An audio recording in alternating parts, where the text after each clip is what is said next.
Hai, balik lagi sama gue Aziza di Just Tip Jija Share Tips.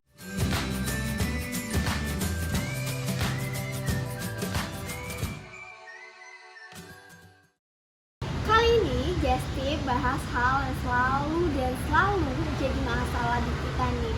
Apalagi sih kalau bukan masalah ekonomi. Pusing gak sih lo kalau udah menyangkut masalah keuangan? Belum lagi kalau kalian masih kayak gue nih, masih mahasiswa dan juga freelancer, di mana sumber keuangan kita itu terbatas kan. Ribet dong mau ngaturnya. Tapi jangan sedih, Just Tip kali ini Jija Share Tip bakalan ngasih tips sama kalian tentang 4 tips cara mengatur keuangan.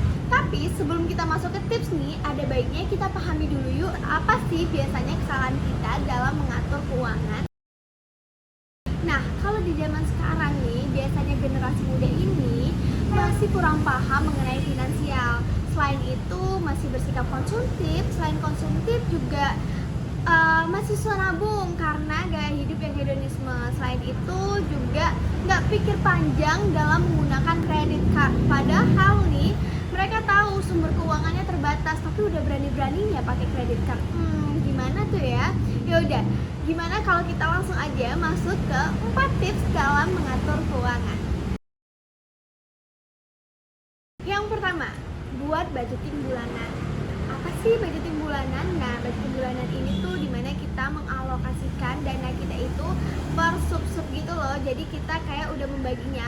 Contohnya nih, dari 100% pendapatan kita alokasikan 25% untuk tabungan atau investasi.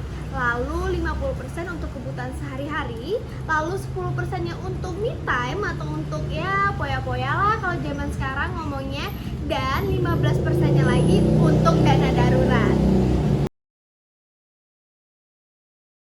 Yang kedua, pisahkan rekening tabungan dan juga kebutuhan. Nah, tadi kan udah ada tuh di langkah pertama, kita buat rencana anggaran per bulannya. Nah, kita udah tahu dong berapa persen tabungan kita dan berapa persen kebutuhan kita.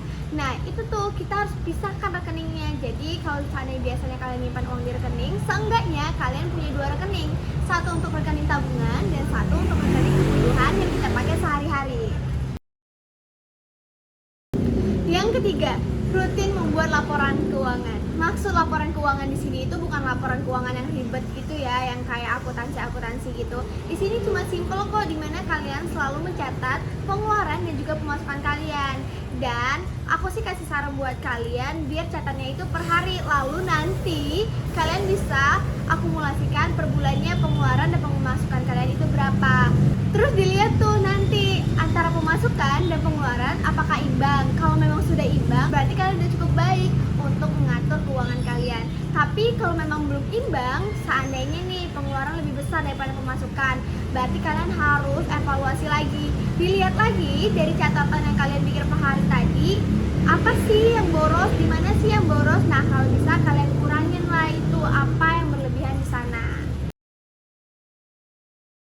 Yang keempat ini penting banget dan ini yang sering banget diabaikan sama orang, yaitu alokasikan dana untuk investasi dan juga tabungan. Jadi investasi itu penting banget karena itu salah satu berguna untuk kita ke depannya. Sama kayak tabungan, walaupun susah, itu harus disiplin guys, biar kalian punya dana darurat untuk ke depannya. Makanya tadi di perencanaan anggaran itu penting untuk 25% dari 100% pendapatan kita itu kita alokasikan ke dana investasi ataupun tabungan.